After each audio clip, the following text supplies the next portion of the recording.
You've tuned to this week's episode of Next Steps Forward, and I'm your host, Chris Meek. As always, it's a pleasure to have you with us.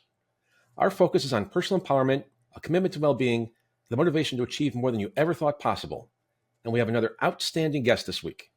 Cait Donovan was a practicing acupuncturist for 15 years with a master's degree in Chinese medicine when she experienced burnout.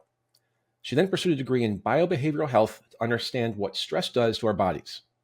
These days, she's an internationally known and sought-after speaker, host of Fried, the Burnout Podcast, and author of the book, The Bouncebackability Factor, End Burnout, Gain Resilience, and Change the World.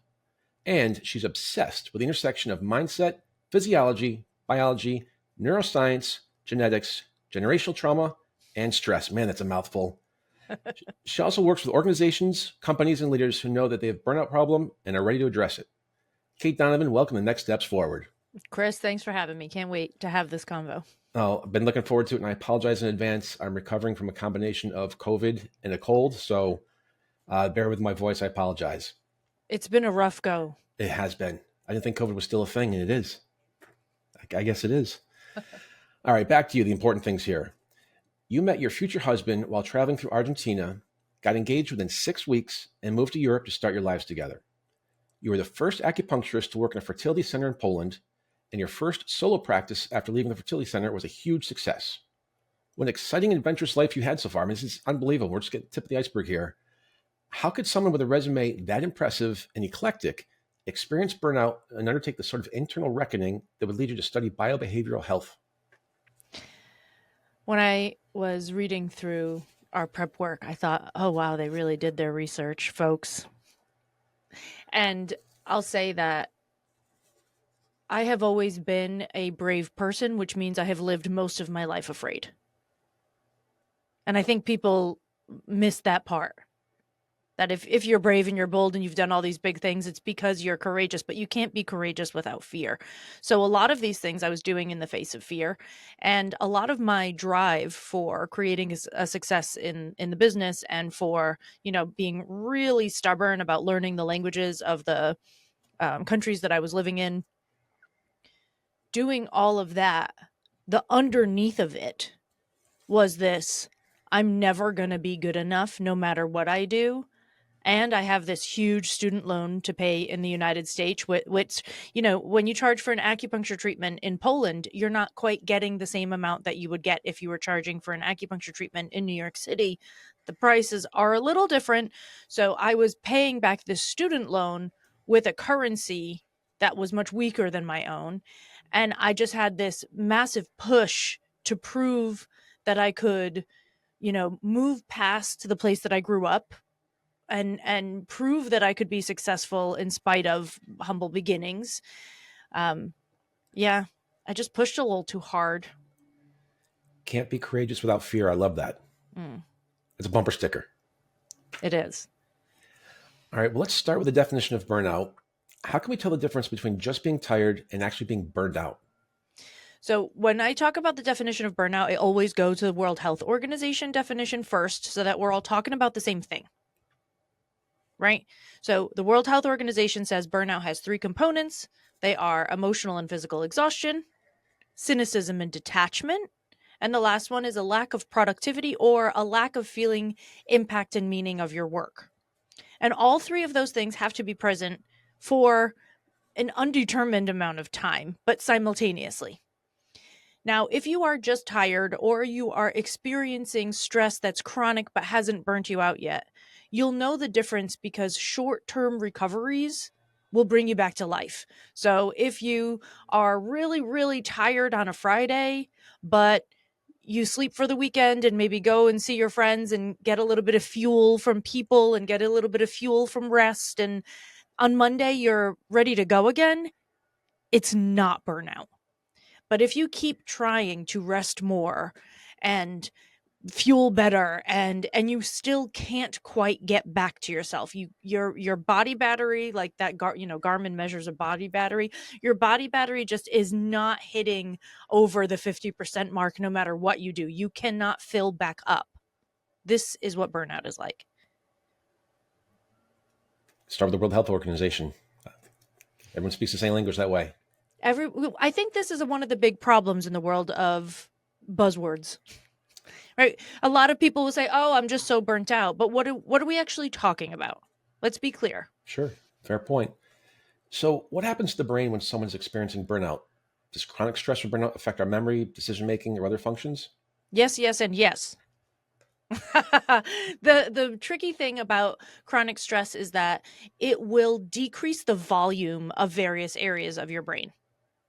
So it decreases the volume of your prefrontal cortex, which it's in your forehead area, for those of you who don't know, and that's responsible for executive functioning, decision making, motivation, planning, emotional connection, emotional regulation, all sorts of things. And so if you've lost neurons in that area, if you don't have as much capacity physically, you probably don't have as much capability either. So a lot of people, explain that they can't find the drive to do things. They are exploding on people even when they don't mean to. They're, all of these symptoms are really closely related to what's happening in the brain.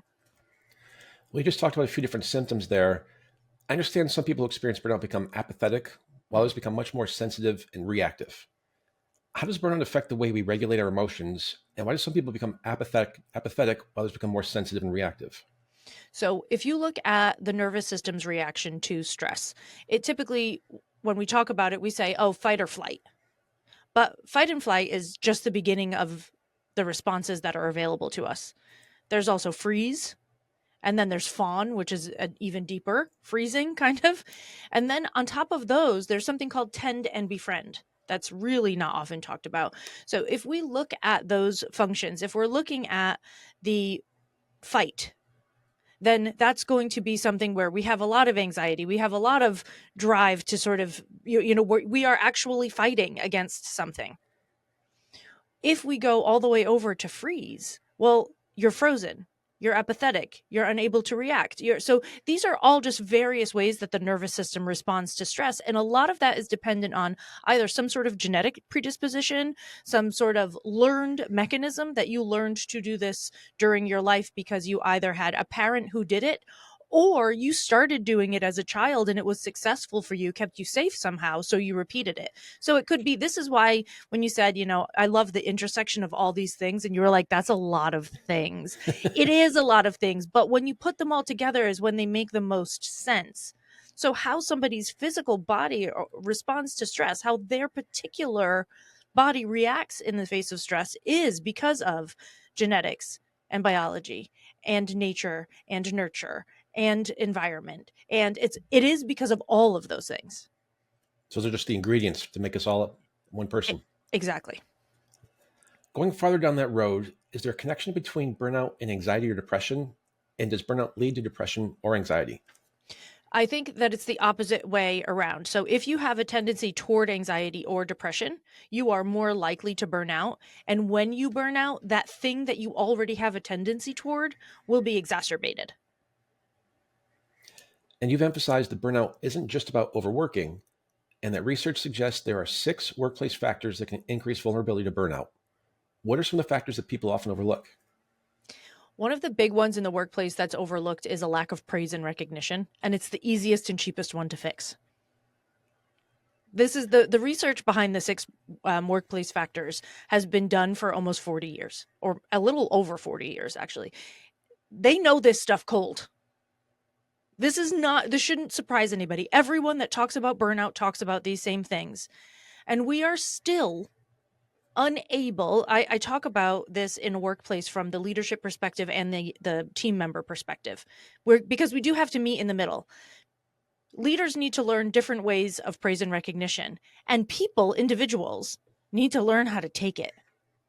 We don't do well with accepting praise and recognition. Every time I'm in a room with 500 people and I say, who's really good at accepting praise for their work?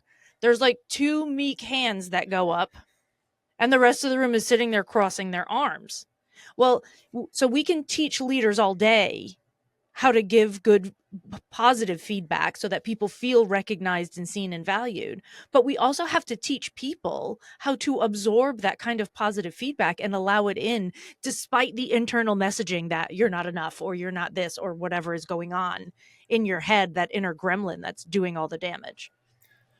Why do you think it is that people have such a difficult time accepting recognition, even though you know deep down they want it? Oh, That was on the Chris, script. I think when we are molded into people, most of the things that we are taught are ways to curb ourselves. Wait in line, color in the lines, wait your turn, follow the rules, don't use that tone, right? Raise your hand to use the bathroom, don't hit your brother. We could go on and on and on. But almost everything that we're taught is how to curb ourselves in order to function well in society. And I'm not saying that that's necessarily bad, but we are not often told from a young age that our natural inclinations are good. So Very we don't well. have anything to hang that praise on. Makes sense. How much is burnout tied to our self-worth, especially if our self-worth is based on our productivity? Huh. If your self-worth is based on your productivity, you're probably going to burn out no matter what. So a lot. How much is it based on that? A lot. And I think that there's underneath the self-worth, there's this need to understand that most of the time we're not aware of our self-worth because of self-abandonment. Right. And that self-abandonment is often taught, like I just mentioned, we're often taught to curb ourselves. So we learn to act different. We learn to be different. We learn to show up properly. And then we forget who we are, and we get into the world, and we get to a place where maybe we're making enough money and we're doing a good job, and everyone's like, live your purpose, be authentic. And you're like, wait, what? I have been told my whole entire life to pull back. So I don't know how people avoid having self-worth issues. A few people have managed it, but most of us have some sort of question in there. Am I deserving enough? Am I good enough? Am I doing enough? And when those questions go unanswered, we are going to try to produce more, to prove more, to show more. And if we get the result that we want, sometimes we can avoid burnout. But if we don't learn how to take in that appreciation and that recognition and that praise, then we're never actually getting to the goal. So we're going to keep striving and keep striving and keep striving. You talk about resentment as an early warning sign of burnout. What fuels that resentment, and how can people recognize and address it before they hit a breaking point? I don't believe in not hitting a breaking point when it comes to burnout, if I'm frank. So I'm going to start with that part of the question. Most people that end up burnt out have a lower level of a particular neuroskill called interoception, which basically just means internal sensing. So your chronic stress goes unanswered, unresponded to, unnoticed, and goes wild because you don't actually notice it. So I don't believe that once you get into the point of high levels of resentment, you're likely already burnt out. And if you have burnt out and you're listening to this and you've felt at fault on some level for it, please know that you were very unlikely to be able to feel the things that you needed to feel in order to respond differently along the way. Like if you burnt out, you were probably always going to end up burnt out sooner or later. That is not your fault. It is a construct of all those 7 or 8 or 9 things that you said earlier that I love. But resentment, when you're seeing it pop up, resentment teaches you 2 critical things in a burnout noticing and burnout recovery journey. And those 2 things are, number 1, where your boundaries have been crossed.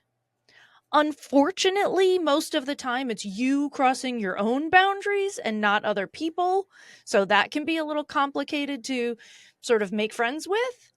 The other thing it teaches you is every single place in your life where you have engaged in self-abandonment and self-neglect. That's a lot to digest. I know. And you have more questions on that paper, but we can take a left turn, Chris. I'm ready for anything. We'll go wherever you want to go. It's your show. I'm just a guy asking questions. So does past trauma make someone more vulnerable to burnout? Yes. The easy answer to that question is yes, because most of the time when we have a certain level of trauma, there's a measure called ACEs, adverse childhood experiences. And if somebody has a high score on the ACEs scale, which is typically 4 or above on 10, the whole thing needs to be sort of updated, but this is what we've got so far. You are more likely to have already had some of the brain changes that come with chronic stress before having the chronic stress. So you are already predisposed to those same symptoms. In addition, you are more likely to engage in less healthy behaviors. You are less likely to engage in health promoting behaviors. So you end up, this is like the classic idea of someone had trauma growing up and they didn't have anything to buffer it. They didn't have the grandmother that really believed in them. They didn't have the teacher that really, whatever it happened to be, they didn't have enough buffer, which is called positive childhood experiences. And they grow up and they end up in this environment where they have a really crappy boss, and this boss is brutal to them, but they don't know that that's not okay.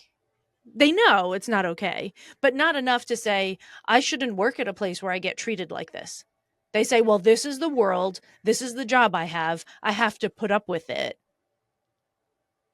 So they get stuck in situations more commonly because they're less likely to make a move that's aligned with what they need because they don't have enough awareness around what their needs are. So let's talk about that ACEs test a little bit more. Yeah. How would someone A, know about it, and B, know when they need to take it, and C, can you do it online? Do you go see a therapist? Yeah, you can do it online. It's available if you just type in ACE in big letters and a small s, ACEs exam. They're available all over the place.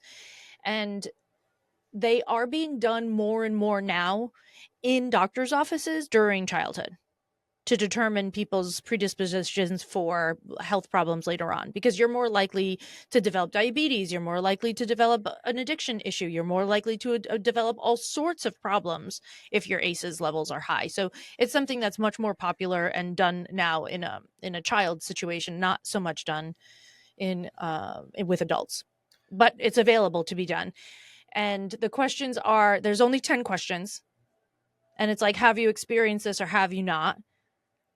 Did you feel fully supported and listened to as a child, is the sort of lighter questions. And then the harder questions are, did you have an incarcerated parent or a parent who was an addict, or, et cetera, et cetera. So were you physically or emotionally abused? Were you physically or emotionally neglected? Were you, sort of there's bigger questions and smaller questions, but they all sort of toe the same level in this questionnaire.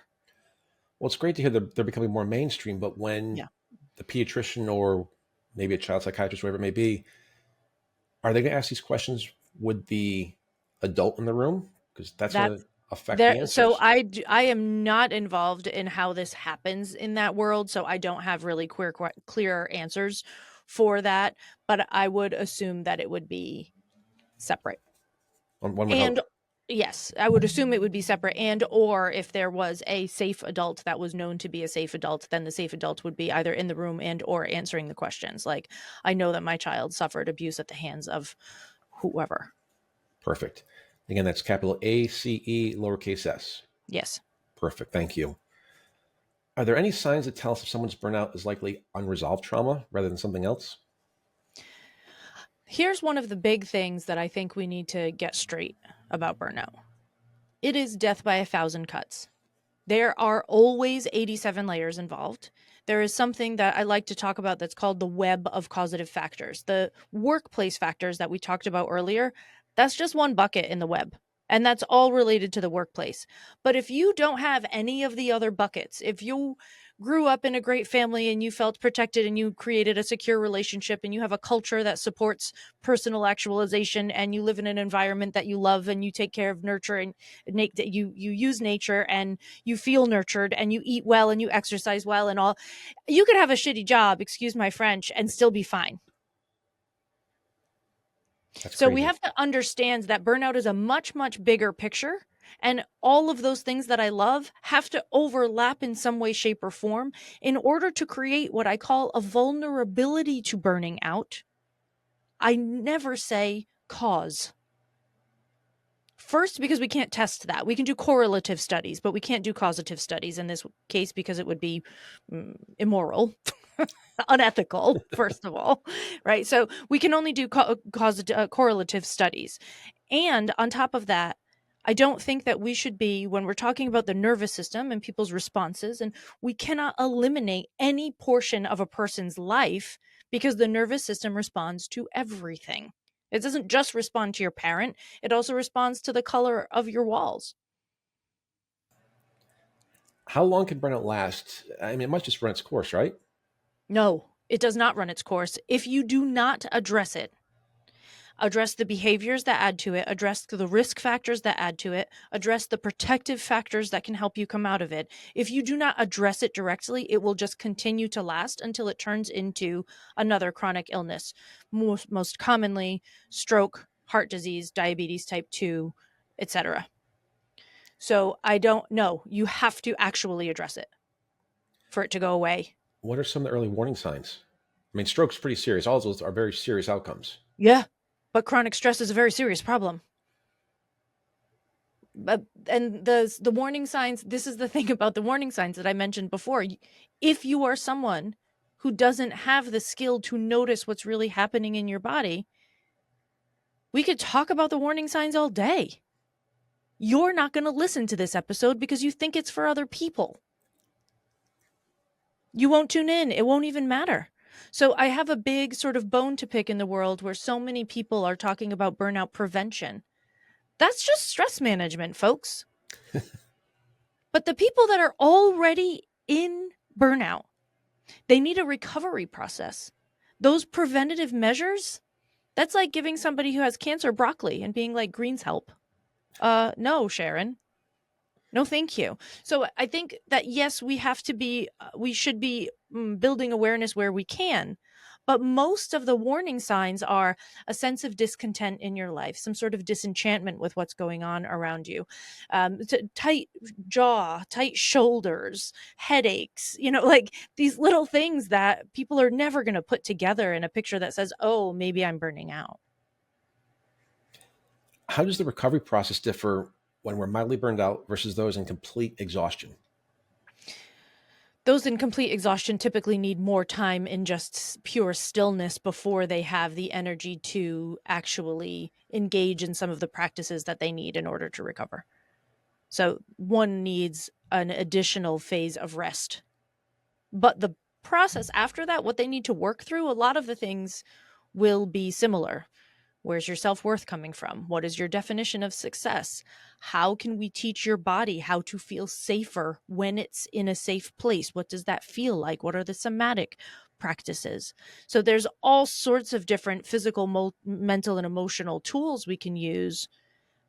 But which ones we'll use in every different case? This is where I think my background in Chinese medicine is useful, because 5 people could come in with a migraine to an acupuncturist and get 5 completely different treatment plans, because a diagnosis of a migraine is not a diagnosis in Chinese medicine.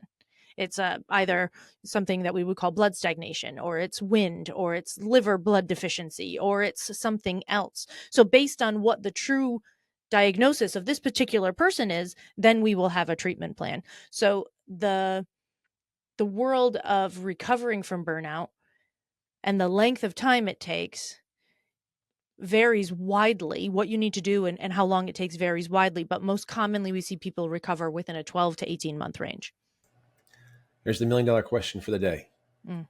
What's the first thing someone experiencing burnout should do to start their recovery? I think you have one of 2 options. Number 1 is get really curious and interested about your resentments, because those are taking up a lot of your energy. And if we can fix those and prune them and sort of adjust the things in your life that are really using that resentment energy, you'll get enough energy back to deal with the rest of the problems. So I think that can be step 1. If you're not ready to tackle it in that angle, the next step is what we call in my practice foundational self-care. And foundational self-care is, the hashtag of my podcast is pee when you need to pee. Drink when you're thirsty, eat when you're hungry, rest when you're tired, move when you're antsy. People always think about the slowing down parts and the fueling parts, but never when you've got ants in your pants, get up and move, sister, right? So move when you're antsy, express when you are having an emotional experience. So kind of relearning that skill that I mentioned at the beginning, interoception, because you can retrain that as a skill. It will rebuild the part of your brain that's responsible for you being able to feel it. That will improve your emotional regulation by default. And then you'll have an easier time doing everything else. So people always joke that foundational self-care is too small to make a difference. But my experience and thousands of people tell me that it's exactly the way forward. You mentioned, ways to repair the brain. Mm. Is it something as simple as just more sleep, eating better, doing mindfulness, Yep. exercise? Yep. So the most basic things Yep. to do. Unfortunately. It's Isn't that that simple. annoying? Yeah. There's no pill like Ozempic or something. You just take care of Wouldn't that burnout be with a pill. nice? We should work on that. We should. Yoga Nidra in particular. So either Yoga Nidra is the same as a body scan meditation, is the same as non-sleep deep rest, which is what Andrew Huberman talks about. They're all basically the same practice. They're free on YouTube or Insight Timer or the Calm app or wherever you want to get them. I'm not paid by any of those people, so do what you want. That has been shown to regrow the parts of the brain that are affected by chronic stress. And we know that for sure. So doing that for 11 minutes a day for at least a month will help your brain to regrow.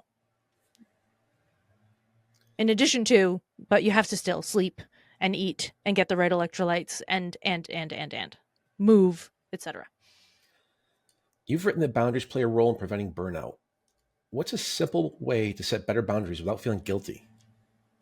I think that you have to understand that you probably are going to feel guilty when you set boundaries and that that's okay. And to build up a bigger resilience for guilt. I think people keep saying that boundaries without guilt. What? You're probably not going to be able to do that. If you're 45 years old and you haven't set good boundaries your whole life, the chances that you'll be able to ask for what you need and proclaim your desires to other people without feeling weird about it are like close to nothing. So why don't we instead increase your resilience to the guilt? So that you know that you can manage it, that you can handle it, that it's okay. It's okay for you to say what you need and feel a little awkward or guilty about it. That's number one. Number two is I always ask people to start really small. So when you're going through your resentments, if you're finding some boundaries that are off and like out of place and not quite right, you pick the smallest one that seems innocuous and you work on that first. So say you're annoyed because every time you go in the kitchen to get a glass of water, you ask your partner if they want a glass of water too, and they almost always say yes, and you get 2 glasses of water and you come back to the room. But your partner, when they go to the refrigerator to get a glass of water, does not ask you if you want a glass of water, and they come back with 1 glass of water, and every time you're like, oh, why can't you're not seeing me, you're not noticing me, you're not paying attention to me. Your job, this is a boundary. People don't think of this as a boundary, but this is also a boundary.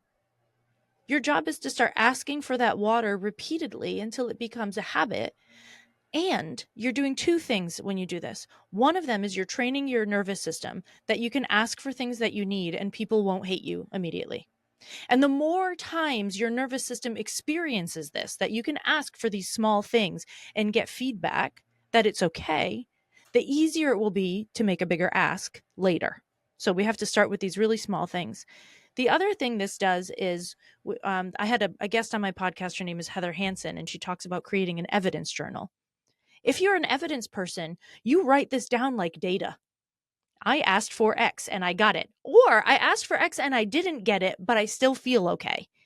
I asked for this and I felt guilty, but I got it and I think I can do it again. And you start to literally gather the evidence so that when you're having a day where you feel like you can't do it, you can read through it and be like, no, I can do it. I've got the proof. I love that. Once someone has recovered from burnout, how can they prevent it from happening again? This is resentment all the way. That my biggest tool and my favorite thing when you have already recovered from burnout, resentment is your guide for life. Every time it starts to build up, you think, oh, this isn't actually what I want. I've been tricking myself. So this is how I plan my business. This is how I decide how much I charge. This is how I decide which podcasts I'll be on and which things I'll show up to and which things I will not. If the thing that I'm saying yes to interferes with a natural sense of generosity that I enjoy having, if I'm feeling like I have to hold back a little bit, or if I feel like I'm doing someone a favor, which is a bad reason to do things, or if that resentment starts to creep up, like I feel like I'm being used in some way, it's a no for me. And I still make mistakes, but then I see, oh, you know what? I knew I was going to be resentful over this. I didn't change it. And now I'm going to have to decide next time to pay closer attention. So to me, once you've burnt out and you're on the other side, resentment is your guide. As you work with organizations and individuals, you make 2 points I think would surprise a lot of people. The first is that burnout can be leveraged for good. And the second is that burnout can be used as the key to unlock everything an organization needs to thrive. How can such a negative situation as burnout be leveraged for good, but help an organization thrive? Oh, this is my favorite. If we don't use it for good, what the heck are we doing, first of all? But the thing about burnout is the same way that resentment shows us all these things that we want to do, ways that we could innovate in a company. When those resentments pile up, it's usually because there's some sort of redundancy happening. That can show us where the redundancies are. It can make work more efficient. It shows us where the relationships are not quite working. So we can switch team members. We can change people, move people around to where they fit better. If we just pay attention to where it's happening, oftentimes it's spreading through one team and then becoming contagious. Well, let's have a look at that leader and their top person. What's happening in that relationship? And how can we adjust that to make it easier for everybody else? If you just follow it, it will show you where all the problems are. And then you can fix them. Again, simple as that. Simple as that. Just pay attention to it. Allow it to be a guide. Say, well, it's happening mostly in this team over here. I wonder, I was working with somebody recently, and their innovation team was really struggling. And they had recently changed the bonus structure. And the bonus structure was now what used to be everybody got the same bonus company-wide. Now it was based on KPIs. And so you need to meet your KPIs during a calendar year or whatever their year was, and then you'll get your bonuses. Well, the innovation team doesn't really have yearly KPIs. Sometimes it takes 3 years to innovate a new product. So they didn't have any way of really knowing whether or not they were on track. So how do they overcome that? Well, we figured out a system.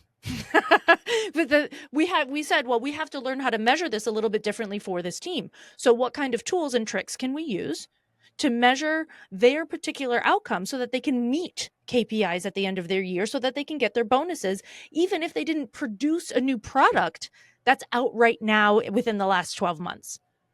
Because that's not a good measure for it, but they just hadn't come up with a measure. So I put them to work. I said, innovate a measure, but let's figure out how we can do this, because this whole entire team is falling apart. You're losing all of your creativity, and that's spreading because they have to talk to every single other department in the company.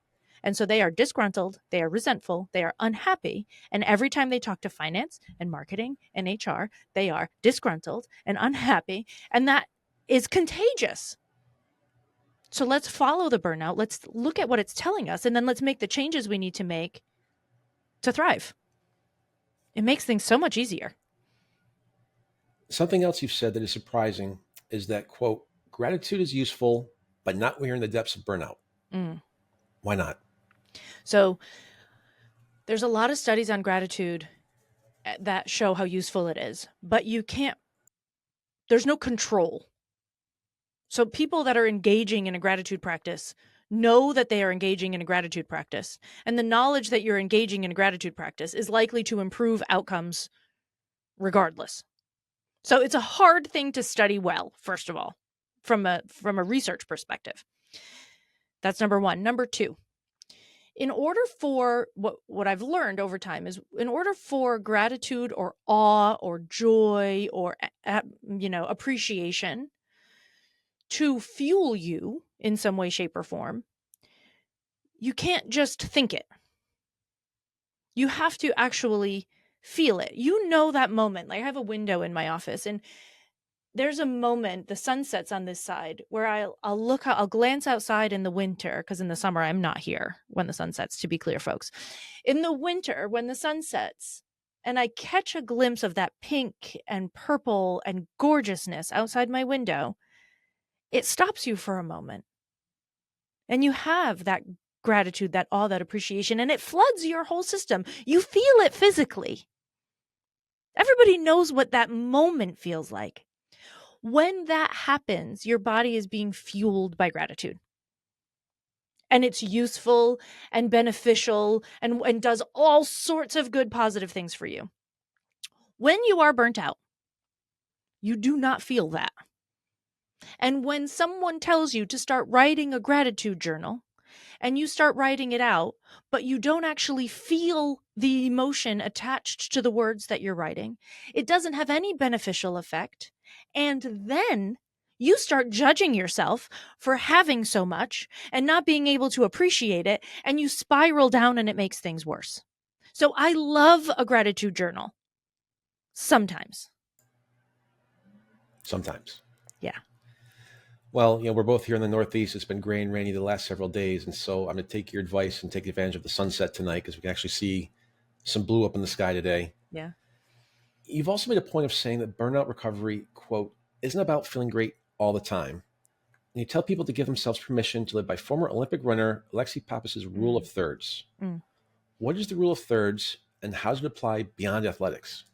So the rule of thirds, if I remember all of it correctly, is like you should be really killing your goals like a third of the time, like smashing your times and really going for it. And a third of the time you should be like sort of on target-ish, like kind of more neutral, like having a decent day but not shattering any records. And a third of the time you should basically be failing, because that means that you're working towards your goal. You cannot get to a goal without failing at it a couple times along the way. You don't learn and grow without setback. That's just not how life happens. And in burnout recovery, because people get so sensitive to their lack of emotional regulation and their fatigue, I know people that are recovered for a couple of years, and they have a day or two that they're tired, and they're like, it's a mini burnout. I'm burnt out again. And I'm like, Susan, relax. You're not.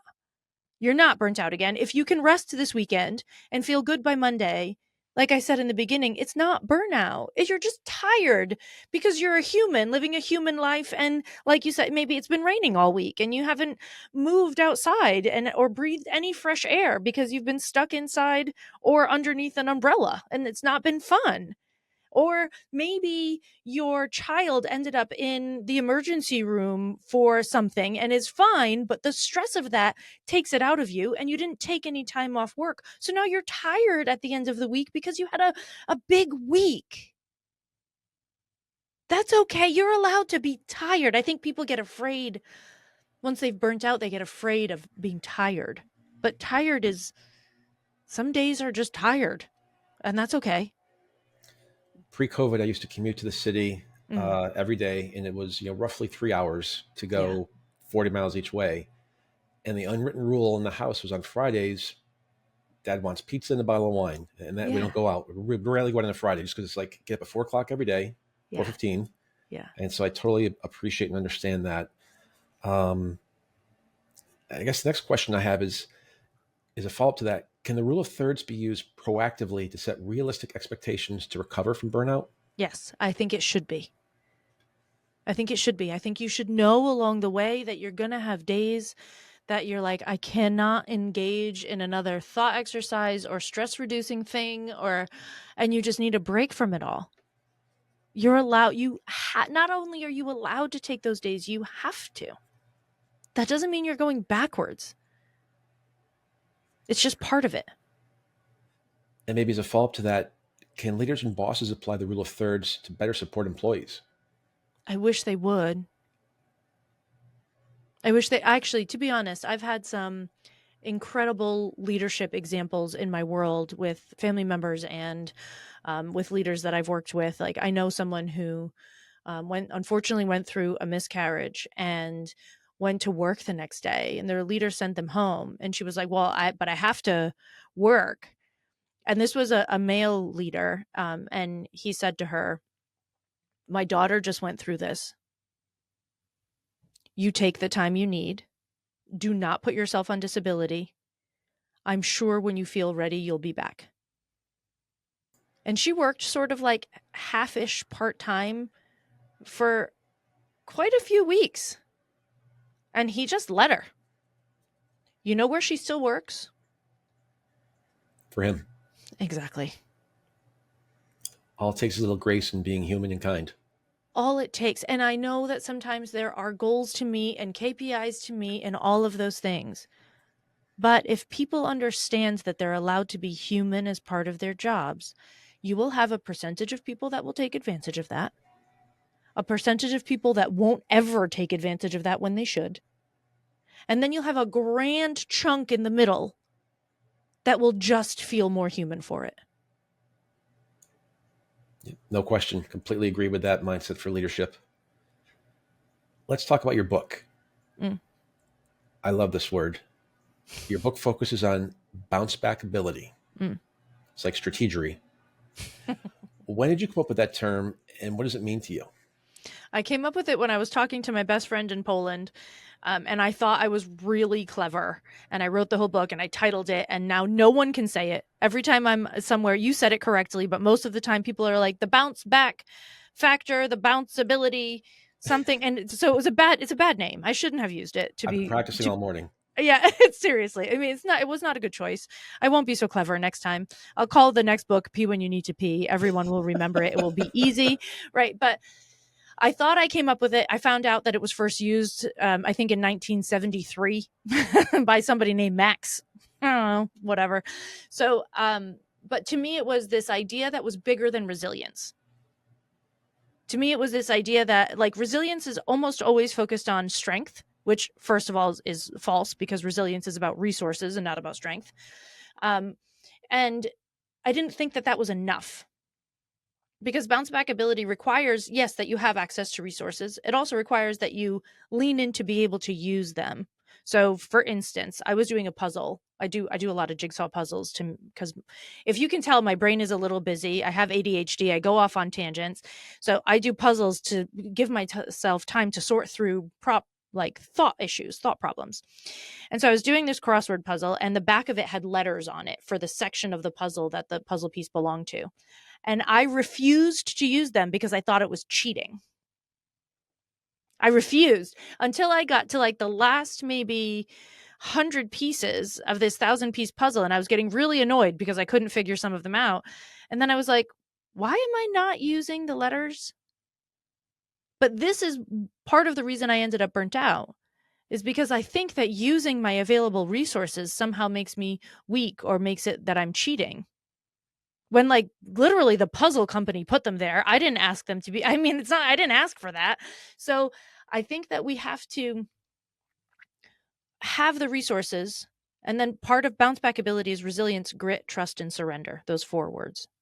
So part of it is the resilience, having access to the resources. Part of it is surrendering into using those resources. Part of it is trusting that you're allowed to use those resources. And then part of it is just straight up grit. I'm a Fall River girl. I mean, that's kind of how we roll. I have some friends from there. That's absolutely how you roll. What are the biggest misconceptions about burnout recovery? That it should be faster. That it is the same as burnout prevention. That it is mental health recovery. A lot of people focus on burnout as a mental health issue, not realizing that there's all these physiological attachments to it. There, in addition to the brain stuff we talked about, there's gut bacteria issues, there's muscle atrophy, there's all sorts of other things that happen physically to your body that need support. That it is doable on your own. I don't actually believe in that at all, not simply because I help people through it and I have a company that helps. Of course, it behooves me to say that you need support, but also when you are stressed for an extended period of time, you put on horse blinders and you actually lose some of your peripheral vision physically. due to chronic stress, because you just actually literally have horse blinders are. How are you supposed to understand what's possible for you and other perspectives on your problem and other ways out if you can only see here? You actually need to borrow someone else's like brain and possibilities so that you can start to create a different picture than the one that's stuck in front of you. And back to your book, The Bouncebackability Factor, End Burnout, Gain Resilience, and Change the World, has a special focus on female entrepreneurs. Why'd you single them out for attention? I did because when I went through burnout myself, and my husband was doing a post-grad degree at Cambridge at the time. And so I downloaded everything that was available from the university website, and I read through it. It took me about a year. I'm an Uber nerd. For anybody that hasn't caught on to the fact that I'm an Uber nerd, I'm just going to give that to you, that information. So I downloaded all this information and I read through it, and I got stuck because I couldn't find myself represented fully in the research. There were healthcare practitioners, so I was in that bucket. And there were women, so I was in that bucket. But almost everybody was a doctor, nurse, teacher, or corporate worker. And I was like, and they were like, and bosses are 80% of the problem, which I don't actually think is true, but that was the research of at the time. And I thought, but I'm the boss.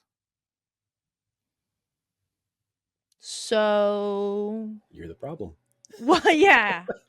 Hey, hi. Like I Taylor Swifted myself. I'm the problem. It's me. So I had to figure out, well, if that wasn't it, if these things still apply, and this is where burnout comes from, then what happened to me? And this is where the web of causative factors came from. This is where the more holistic view came from, because I kept digging and finding new things that create that vulnerability to burnout over time. But it took me like 8 years of digging and another degree, because overachiever. That's what you do. Yeah. What are the biggest expectations that contribute to burnout for each gender? Well, I think this goes down to a cultural thing. So for women, the mental load and the making sure everybody in the house is always emotionally taken care of and prepared for everything in their worlds, and for men, I think a largely disregarded reason is the fact that based on our culture, you are meant to be responsible for the financial and physical safety of everyone in your household. And I think people forget what a big role that is. We have done a lot of focus on the extra mental load that women hold, and it's researched to the hill. And it's true. And I think we are forgetting that the responsibility that we've given men, I know that there are women that pay all the bills, and I know that there are different relationships, and I'm here for all of it. And if we're talking about just a very typical scenario, typical gender roles, typical everything, then I think that those are the problems that we're facing. Women, the mental load and the communal support of everybody and everything all the time, and men, that like physical and financial foundation that they're supposed to provide for their whole family, safety that they're supposed to provide for everybody. Let's take that maybe a step further. Some people argue there's a double standard that hurts men in terms of burnout and self-care. If a woman says she needs a mental health day, no one doubts or questions that. But if a man says he needs a mental health day, people think he's weak or a whiner. First, is there a double standard? And second, if there is, how can men address that issue? I think that there is a double standard, but I also think that not too many people have an easy time saying they need a mental health day in general, of any gender. I do think men catch more flack for it. And I think the only way through it is to have more men say it on a more consistent basis so that it becomes more normal. There's a man named Jim Young, who's a burnout professional who I adore. He's been on my podcast a couple of times, that talks about these issues a lot. And his response to it is that men need more intimacy in the form of friendship and support, but they can't get that until they ask for it. So we're back in this sort of praise and recognition phase, like, you can't get it if nobody knows that you need it. And so I think that unfortunately, just like the onus has been on women to speak up about the mental load and sort of try to solve this issue, the onus here is on men to start speaking up and saying, I do need a mental health day, and you all can screw off with how you feel about it. Have you seen That's a hard. change? Have you seen a change in that perception post-COVID? Because I've been saying for the last couple of years, the one positive thing of COVID was to put a spotlight on mental health, and people are a Yeah. lot more open about it now. Yeah. What are your thoughts on that? I think that it helped temporarily. And I think now people are contracting again into old habits. But I do think that there was a temporary during, gosh, it must have been like year 2.5, 3 post shutdown, that I was seeing a lot of men's communities pop up, and a lot. And then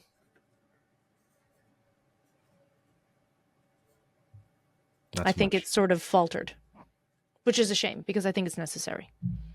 No, absolutely agree. So I saw that you and your husband went on a hut-to-hut cross-country skiing trip in northern Finland years ago.